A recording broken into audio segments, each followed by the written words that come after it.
से काम करके मर जाते हैं।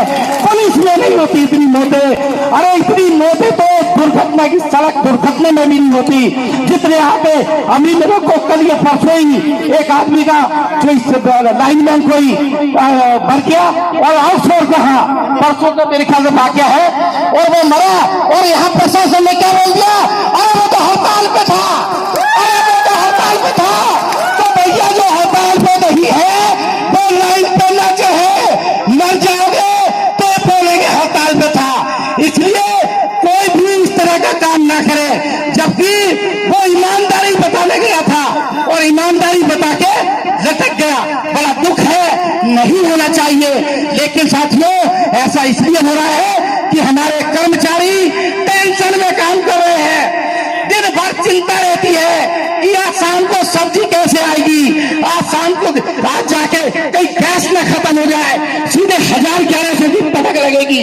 तो साथियों ये हमको यदि नॉर्मल तरीके से जो सेंटर का 18,000 मिनिमम वेजेज का प्रस्ताव है और केरल गवर्नमेंट ने लागू भी कर दिया है, उसके सारे कर्मचारियों को आउटसोर्स हो कैसे भी हो 18,000 से कम किसी को सैलरी नहीं मिलती। तो साथियों ये होना चाहिए। ये केंद्र शासन का 24,000 था, लेकिन अभी वो 18,000 हुआ है। तो जितना हुआ है उतना ही तो कम से कम दो। अरे हम भी क्या करते हैं कि हम मानते हैं कि सेंटर का दिए दो, तो हम सेंटर में दिए इसलिए अच्छा होता है।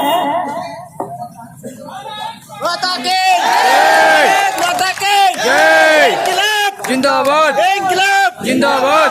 देखिए इसका जीता जागता उदाहरण यह है कि ये सफेद पोस्ट लोग उनके कारण फायदा भी होता है और नुकसान भी होता है।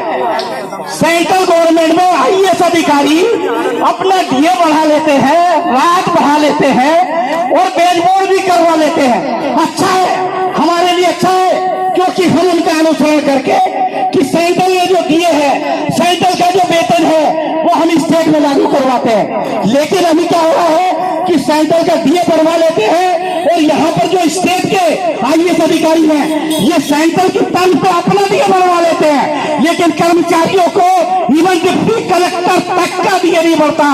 तो ये जो गड़बड़ी हो रही है, इस गड़बड़ी को हमको सबको समझना है और उसको समझने के बाद आपको इसी तरह से आंदोलन में सफल बनाना है। मेरे ख्याल से जिस तरह का हुजूम यहाँ लगा हुआ है, कल भी किसी काम से मैं इधर से गुजरा था, मैं आ नहीं पाया, बहुत अर्जेंट में था, परिवार के साथ था, लेकिन आपकी भीड़ आज से ज्यादा कल नजर आ रही थी। मैंने देखा था साइकिल पूरी चौराहे तक लगी हुई थी। तो साथियों देखिए, गवर्नमेंट को आंकना चाहिए कि जब अभियंताओं की हड़ताल होती है, कर्मचारियों की हड़ताल होती है, तो मोटरसाइकिल से ज्यादा फोर व्हीलर नजर आते हैं। लेकिन ये गवर्नमेंट को शाम से डूब मरना चाहिए कि ये किसको तंग कर रहे हो कि बेचारों के पास साइकिल भी अच्छी नहीं है, मोटरसाइकिल कहां से आएगी। ये दिखाता है कि पत्रकार बहुत देखे कि ये कौन लोग है, देखिए भीड़ लगी हुई है साइकिलों की, टूटी फूटी साइकिलों से बेचारे चल के आए हैं। ये भी बड़ी मुश्किल से मिलती है। आपकी देश में बच्चे के लिए साइकिल दिलाते हो क्या, खुद का ड्यूटी में जाने के लिए भी साइकिल मुहैया नहीं हो रही है। 8-10 भी तनख्वाह ढंग से नहीं मिलती और उसमें भी कहीं आपको बीमार हो गए, आप कहीं तबीयत खराब हो गई तो आपको उस दिन बेतनख्वाह किया जाता है, आपको दुनिया भर की डबल ड्यूटी कराई जाती है, उसके बाद भी आप खंभे से लटक जाते हैं, उसके बाद भी इलाज का कोई तरीका नहीं है। ठेकेदार अलग पलना झाड़ता है और इधर अधिकारी अलग पलना झाड़ता है, और अधिकारी कुछ कर भी देता है लेकिन ठेकेदार कुछ नहीं करता। तो एक ठेकेदारी प्रथा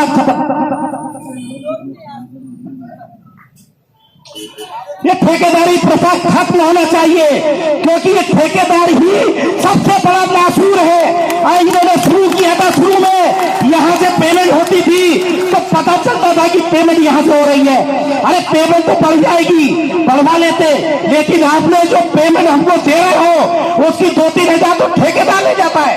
ये बोलेंगे कि भाई हम आपको 8,000 नहीं देते हैं, हम 11,000 देते हैं। अरे तो 3,000 तो ठेकेदार को देते हो, हमको देते हो क्या? तो एक तो क्या जरूरी है, ये जरूरी नहीं है, तो इसको पहले ठेकेदारी को खत्म होना चाहिए। मेरे ख्याल से आपने जो भी डिमांड रखी होगी, लेकिन मुझे जो समझ में आ रहा है वो ये समझ में आ रहा है कि सबसे पहले तो ये ठेकेदारी प्रथा खत्म होना चाहिए, दूसरे मिनिमम वेजेज लागू होना चाहिए, और तीसरे कि हम किसके कर्मचारी हैं, हम विद्युत कंपनी के मंडल के जो भी बोलो, हम सरकारी कर्मचारी हैं या आपका जो भी डिपार्टमेंट है, हम किसी ठेकेदार के अंतर्गत काम नहीं करना चाहते। और आप समझ गए कि काम तो हम ही करेंगे, काम कोई कंप्यूटर नहीं करेगा, कोई और दूसरा आके नहीं करेगा, काम तो हमें ही करना है। हमको 8-8, 10-10, 15-15 साल हो गए हैं और आपने हमारा खिलवाड़ बना रखा है हमको। यहाँ पर एक कई बार देखिए क्या होता है, मीटर रीडर कुछ भर्ती किए थे और वो मीटर रीडर कोर्ट से लड़के भी आ गए, वो कोर्ट से लड़के आ गए, जीत के आ गए, लेकिन आज उनका क्या हासिल हो रहा है कि उन मीटर रीडर सॉरी बिल वितरक वो दोनों काम करते थे, तो बिल मीटर रीडर और बिल वितरक दोनों काम करते थे। आज की स्टेट में कि आपने कंप्यूटराइज बिल दे दिए तो बिल बांटने के लिए बिल नहीं है, तो बेचारे क्या करें। लेकिन खंबे पे चढ़ के बिजली ठीक होगी, इसको कोई कंप्यूटर ठीक नहीं करेगा, इसको हम ही करेंगे और हम किसी को करने नहीं देंगे। जब तक हमारे साथ न्याय नहीं करोगे, हम दूसरे किसी के साथ किसी को भी आने नहीं देंगे। तो आपके पास कुछ भी है, ऐसा नहीं है कि आप इधर चले जाओ इधर चले जाओ, कोई ऑप्शन आपके पास में नहीं है। आपको यही लोगों से काम कराना पड़ेगा और इन लोगों की तनख्वाह बनाना पड़ेगी। और ये जो संघर्ष शुरू हो गया है, ये संघर्ष मुझे भी जानकारी मिली है पूरे मध्य प्रदेश में जोर शोर से चल रहा है। सारे लोगों ने इसमें अपना सहयोग किया है और दे रहे हैं और वो कभी पीछे नहीं हटेंगे। मैं अंदर जो बैठे लोग हैं, अरे उन लोगों से सेंटर वाले भी